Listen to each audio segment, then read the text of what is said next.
Welcome to ComfortTV.channel news, bringing you verified and balanced news from Nigeria and around the world. I am Faith Kevin. Thank you for joining us. In the headlines, Nigeria and Indonesia partner to drive biotechnology innovations. World Bank, UNICEF, others rally to ensure success of Nigeria's swap reform. Kwara to unveil Nigeria's largest state-owned shea butter factory. Tinubu leaves Abuja to begin annual leave in Europe. Ondo local government chairman, state government clash over allocation sharing. On business news, customs rakes in 3.7 trillion naira in first half of 2025, surpasses revenue target. In the foreign scene, Trump to deport more than 250,000 migrants protected by Biden. And on sports, French women's boxing team barred from World Championship over late gender test results.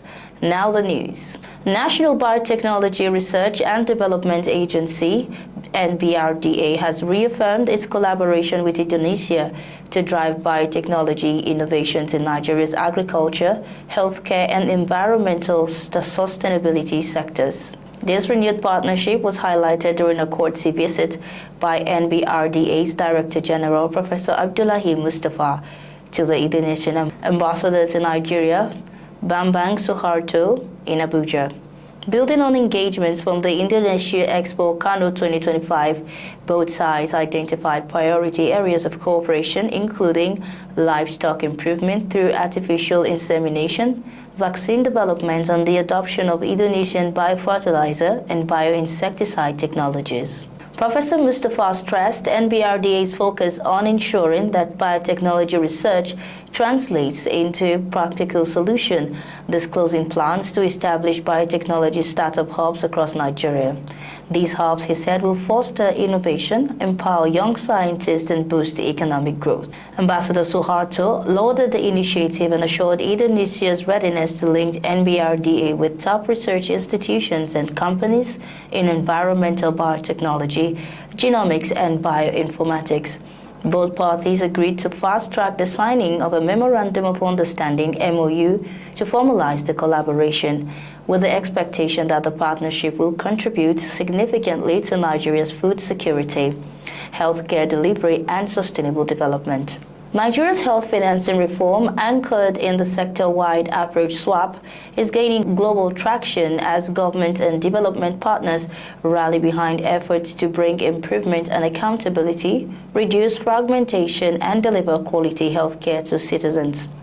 At a national policy dialogue on health financing in Abuja, senior representatives from the World Bank, UNICEF, the Foreign Commonwealth and Development Office, FCDO, the Bill and Melinda Gates Foundation, Gavi, the Vaccine Alliance, and the Swap Coordination Office align how reforms could reshape Nigeria's health system over the next 5 years. Owen Smith, lead health specialist at the World Bank, said stronger public financial management would be central to results. He urged Nigeria to move away from fragmented financing approaches and adopt a sequenced strategy, prioritizing reforms over defined periods. Mr. Smith warned that duplication and gaps in current spreading patterns reduce efficiency, adding that limited political financial capital must be carefully channeled to maximize health outcomes. Dave McConaughey, FCDO Senior Health Advisor, said the future must be about ownership, not age dependency. Susan Day, Deputy Director for Health and Nutrition, Ethiopia Office, Bill and Melinda Gates Foundation, described SWAP as an opportunity to accelerate impact. She called for the institutionalization of reforms, urging expansion of Nigeria's donor base beyond traditional partners. Caitlin Reynolds, Policy and Advocacy Manager at Gavi, the Vaccine Alliance, said Nigeria has the potential to become a regional exemplar. She urged Nigerians to strengthen budget credibility and adopt sustainable vaccine financing mechanisms to secure long-term immunization programs. Ms. Reynolds also backed proposals for a first-line charge of essential public health commodities to guarantee timely funding. Alex Ajawa, Senior Health Specialist at UNICEF Nigeria, likened PFM to the heart of the health system. He warned that without a reliable PFM system, donor and government funds will fail to achieve results. He stressed that sustainable financing would require stronger accountability and integration of resources through mechanisms like the National Health Insurance Authorization, the National Health Insurance Authority, NHIA. Muntaka Umar Sadiq, National Coordinator of the SWAP Coordination Office, said the reforms were aimed at improving visibility of spending and fostering accountability. The partners agreed that Nigeria's SWAP represents a turning point, shifting from fragmented donor projects to a unified platform where the government leads, partners align, and citizens benefit. Kwara State Governor Abdurrahman Abdurrazak has welcomed the ban on exportation of raw shea butter by President Bola Tinubu, saying the step will encourage more production and strengthen the local value chain of the prized cash crop. The president's directive comes as Kwara State prepares to launch its 50-ton daily capacity shea processing factory in Kayama, the second largest in the country and the biggest owned by a state government. The shea butter factory is one of the many economic projects of Governor Abdurrazak. Governor Abdurrazak said the presidential directive will spur local production, improve quality, and generate jobs across the value chain. He said the shea butter factory in Kayama is meant to stimulate economic activities in Kwara North, giving its potential to hire a multitude of local workers, including women, farmers, and pickers. Kwara and Niger, among others, are the heart of shea nuts in Nigeria. Kwara North alone is credited with over 250,000 nature and producing trees spread across 6,000 hectares of land. President Bola Tinubu departs Abuja to commence a working vacation in Europe as part of his 2025 annual leave. This was disclosed via a statement by the presidential spokesperson, Bayo Onanuga. According to the statement, the vacation will last 10 working days. It further stated President Tinubu will spend the period between France and the UK and then return to the country. A fresh disagreement has emerged between the chairman of the 18 local government areas in Ondo State and Governor Lucky Aiyedatiwa's administration over the management of monthly allocations from the Federal Account Allocations Committee, FAAC. Some council chairmen, speaking on condition of anonymity, expressed concern that despite huge FAAC releases to the state, each council is only allowed to access 4 million naira monthly, a situation they say is hampering grassroots development. According to them, most of the allocations are managed centrally under a joint account system, which councils required to remit a substantial portion of their funds to the Ministry of the Local Government. They argued that this arrangement has made it difficult for them to carry out their statutory responsibilities adequately. The chairman maintained that while the state government may still be responsible for some obligations such as healthcare, education, and security funding, councils should retain more resources to meet grassroots needs. They called for the implementation of the Supreme Court ruling on local government autonomy, stressing that President Bola Tinubu's renewed hope agenda could only succeed if governance is strengthened at the grassroots. Meanwhile, the Association of Good Governance Advocacy, AGGA, has urged President Tinubu to enforce direct allocation to local governments nationwide. Its coordinator, Mrs. Folakemi Benson, lamented that except for Lagos, no state currently allows councils full control of their funds, a situation she described as detrimental to grassroots development. Responding, the Commissioner for Local Government and Chieftaincy Affairs, Amidu Takuro, denied allegations of diversion, saying there is no secrecy in the process. According to him, funds remain in the council's accounts, while deductions for salaries, pensions, education, and related obligations are statutory. He added that the arrangement was reached through a unanimous decision with the council chairman and insisted the government was committed to ensuring effective and responsive local government administration in Ondo State. The Edo State Special Security Squad, codenamed Operation Flush Out Cultists and Kidnappers, said it has recorded another breakthrough in its sustained crackdown on criminality with the arrest of 9 suspected cultists and the recovery of a cache of firearms in Igwoshodin, Ikpemeba, Ovia North-East local government area of Edo State. Coordinator of the squad, Idemudia Noah, said the operation was carried out in collaboration with security agencies and community stakeholders after credible intelligence was received from residents. According to him, operatives stormed the community in the early hours of September 3, 2025, following a distress call that members of a cult group were terrorizing residents. He explained that arms and ammunition were recovered from the premises of a building allegedly belonging to the Okiagele of Omi, Mr. Osazuwa Igbineweka, who has since been declared wanted by the police for allegedly constituting a threat to peace in the community. From intelligence gathered and from the relief expressed by residents, it is clear that some of those arrested belong to the IA cult group. He said the arrest has restored confidence among the people who were pleased to see decisive action being taken. Among the weapons recovered were Beretta pistols, cutter-sized double-barrel shotguns, and AK-47 ammunition, all of which point to the extent of the threat posed by these individuals.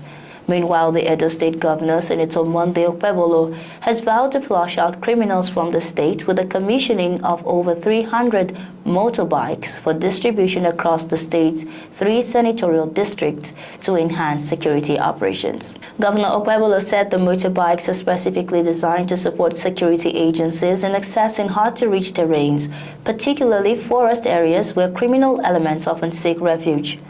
According to the governor, the bikes will be deployed across the senatorial districts and will help security agencies reach areas where vehicles cannot go. A group of ex-soldiers have assembled at the headquarters of the Ministry of Finance in Abuja to protest the non-payment of their benefits by the government. Recall that the discharged soldiers had called off a previous strike action on August 14 after their meeting with senior officials from the Ministries of Finance and Defense. The retired soldiers called off the strike over the assurance that their entitlements will be paid by August 10. However, in a resumed action, the ex-servicemen accused the federal government of turning a deaf ear to their plight. According to the ex-soldiers who converged at the Ministry of Finance, the government has failed to honor the promise made to them after their last month's meeting. One of the retired soldiers, simply identified as Mamaji, said she had faced untold hardship after the last promise failed to yield results. The Federal Ministry of Environment has issued a flood alert for 14 states, warning that 43 locations may experience heavy rainfall and possible flooding between September 4 and 8, 2025. The alert, released by the National Flood Early Warning Center, signed by Usman Abdullahi Bokani, Director of the Erosion, Flood and Coastal Zone Management Department, highlighted the growing risk of flooding across Nigeria. Flooding remains one of the country's most pressing environmental challenges, often resulting in displacement, destruction of farmlands, and outbreaks of waterborne diseases. In recent years, heavy rains have intensified the crisis, leaving thousands homeless and without livelihoods. The alert comes as Nigeria continues to grapple with the twin challenge of climate change and poor drainage infrastructure. Meanwhile, flood relief efforts have received a boost following a $1 million donation from the Chinese government to support victims in the northern state. The Minister of Budget and Economic Planning, Abubakar Bagudu, signed the exchange notes in Abuja with China's ambassador to Nigeria, Yu Dunhai. Bagudu described the intervention as timely, noting that it will strengthen government's efforts to deliver relief materials and rebuild livelihoods. He said a transparent framework, leveraging past experiences and unified templates, will guide the process to ensure that the assistance reaches the intended beneficiaries in the most efficient and impactful manner. He added that the joint monitoring and evaluation mechanism have been agreed with the Chinese embassy. Ambassador Deng Hai expressed China's solidarity with Nigeria, recalling the devastating flood experienced by both nations.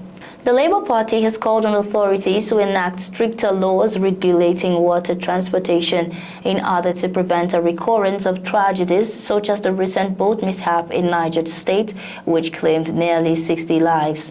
Interim National Chairman of the party, Senator Nenadi Usman, made the appeal in a statement issued in Abuja while extending condolences to the families of the victims. She described the incident as one tragedy too many, noting the alarming frequency of boat mishaps on Nigeria's inland waterways.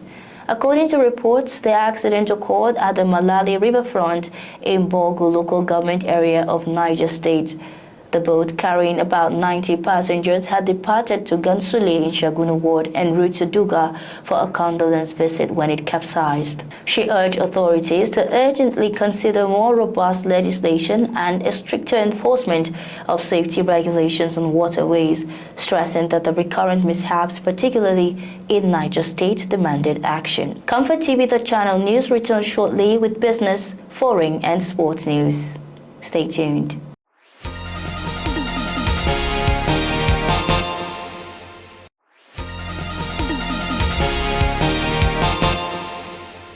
Many thanks for staying tuned. Welcome back to ComfortTV.channel news. On business news, Mr. Wale Edun, Coordinating Minister of the Economy and Minister of Finance, has said economic reforms under President Bola Tinubu have paved the way for sustainable health financing and improved access to care. Edun said this at the National Health Financing Policy Dialogue in Abuja, stressing that prepaid and pre-planned health care eases the burden on households, unlike out-of-pocket spending at the point of care. The minister said that reforms, including the removal of the fuel subsidy, the elimination of monetary financing, fiscal consolidation, and improvements in tax administration, have stabilized the economy, creating room for investment in health, education, and social protection. Edun also stated that allocations to states have doubled, thereby empowering subnational governments, while private investment and philanthropy remain crucial in bridging the gaps. He said that the economic gains include stronger external reserves, moderated inflation, and a 3.4% growth rate last year. He said this will support job creation, poverty reduction, and stable financing for social sectors. Also, Senator Ikparibo Banigo, chairperson of the Senate Committee on Health, reiterated the National Assembly's commitment to strengthening legislation, technology adoption, and oversight for sustainable health financing. She outlined a 4-point policy agenda for the National Assembly, which includes enacting and strengthening laws promoting universal health coverage and mobilizing sustainable resources through public systems and private partnership. Others, Banigo said, we are strengthening public financial management to promote accountability and support a learning agenda to guide legislation and governance at national and sub-national levels. Minister of Finance and Coordinating Minister of the Economy, Wale Edun, disclosed at a 62nd meeting of the Custom Boards, according to a statement by Ministry Director of Information and Public Relations, Mohammed Manga, in Abuja, that the Customs Office has raked in 3.7 trillion naira in the first half of 2025, surpassing revenue targets. Edun attributed the impressive performance to ongoing reforms under the current administration, including the National Single Window Initiative. In the first quarter of 2025, Customs collected 1.3 trillion naira, more than double the 600 billion naira recorded in the corresponding period of 2024. The service credited the surge to improved efficiency, transparency, and strict enforcement measures. The federal government had initially set a revenue target of 6.584 trillion naira for customs in the 2025 fiscal year. But the Senate Committee on Customs raised the target to 10 trillion naira in June. Describing the half-year result as commendable, Edun urged the service to deepen reforms to achieve the administration's ambitious revenue goals. He emphasized the significance of the National Single Window Initiative, a digital trade platform expected to be fully deployed by 2026, which aims to streamline import and export processes, reduce delays, cut costs, and enhance Nigeria's competitiveness. On the foreign scene, the Trump administration will end temporary protected status (TPS) for more than 256,000 Venezuelans, clearing the way for deportations. The designation, first granted under President Joe Biden in 2021 and expanded in 2023, gave eligible migrants work permits and protection from removal. A Department of Homeland Security (DHS) spokesperson said, weighing public safety, national security, migration factors, immigration policy, economic considerations, and foreign policy, it has become clear that allowing Venezuelan nationals to remain temporarily in the United States is not in America's best interest. The spokesperson added that given Venezuela's substantial role in driving irregular migration and the clear magnet effect created by temporary protected status, maintaining or expanding TPS for Venezuelan nationals directly undermine the Trump administration's effort to secure the southern border and manage migration effectively. TPS will expire September 10 through DHS noted. Though DHS noted the termination will come into effect 60 days after the publication of the Federal Register notice. Pending applications, 3,728 new and more than 102,000 renewals will also be cancelled. Venezuelans who register their exit on the CBP Home app will receive a free flight, a $1,000 bonus, and potential future immigration opportunities. The move follows Supreme Court ruling allowing DHS Secretary Kristi Noem to strip TPS despite earlier legal challenges. Trump had already terminated Biden's 2023 TPS order in April, affecting 348,000 Venezuelans. Venezuelan leader Nicolas Maduro condemned the U.S. military buildup in the Caribbean as an extravagant, unjustifiable, immoral, and absolute criminal and bloody threat. Italian fashion legend Giorgio Armani, whose name became synonymous with elegance and timeless style, has died at the age of 91. Armani transformed men's and women's suits for modern audiences and expanded his empire into beauty, fragrance, music, sport, and luxury hotels. In a statement, his brand said Armani worked until his final days, dedicating himself to the company, the collections, and the many ongoing future projects. It added he was indefatigable to the end and driven by relentless curiosity and a deep attention to the present and to people. Armani pioneered red carpet fashion, dressed Hollywood stars including Zendaya, Kate Blanchett, and Julia Roberts, and designed costumes for films such as American Gigolo and The Wolf of Wall Street. He was also the first designer to ban underweight models from the runway after the 2006 death of model Anna Carolina Reston. Fashion critic Alexander Fury wrote that he put women into a uniform of suits such as radicalist Chanel's, and he relaxed menswear, deconstructing traditional tailoring in a manner that has affected how just about every suit in the world is made. Even in his final years, Armani remained active, presenting collections, and in March 2025, declaring he wanted to imagine new harmony through fashion. Tributes have poured in, with Vogue's Laura Ingham describing him as a true gentleman and titan of the industry. Born in 1934, Armani first studied medicine before moving into fashion in the 1960s and launching his label in 1975 with his late partner Sergio Gagliotti. Beyond fashion, he supported Inter Milan and owned basketball club Olimpia Milano. He was honored with the French Legion of Honor and Italy's Order of Merit for labor during his lifetime. On sports news, French women's boxing team are barred from world champs over league gender results. The French women's team have been barred from the Boxing World Championship because the results of the gender test were not delivered on time. This is coming from the French Federation, FFBoxy. World Boxing said last month women wanting to compete in the event in Liverpool would have to undergo a mandatory genetic sex testing under its new policy. Recall that such tests have been banned in France since a law was passed in 1994, except under strict conditions, so the French Federation had to wait till they reached England in order to proceed with them. FFBoxy said the 5-member team underwent testing in a World Boxing accredited laboratory with the understanding and that the results would be available before the deadline. World Boxing in a statement laid the blame firmly at the door of the respective national federations. The body said its intention to introduce mandatory sex testing is to determine the chromosomal sex of a male or female at birth.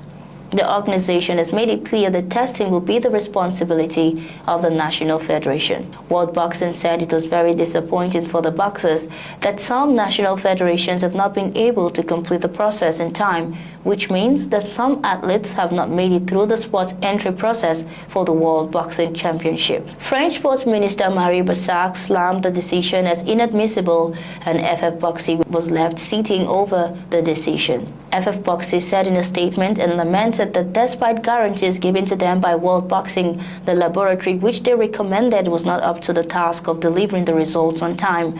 And as a result, their athletes as well as those from other countries have been caught in the trap and excluded. Maëlys Recall, one of the 5 French boxers affected, said she felt frustration, anger, and disappointment. On the World Boxing policy, fighters over 18 who want to participate in their competitions need to take a PCR or polymerase chain reaction genetic test. Still on sports, Tottenham Jet Spence said the opportunity to make history as the first male player who publicly identifies as a Muslim to represent England was a blessing as he prepares for a potential debut. The 25-year-old defender was one of two new faces included in Thomas Tuchel's squad for World Cup qualifiers against Andorra and Serbia.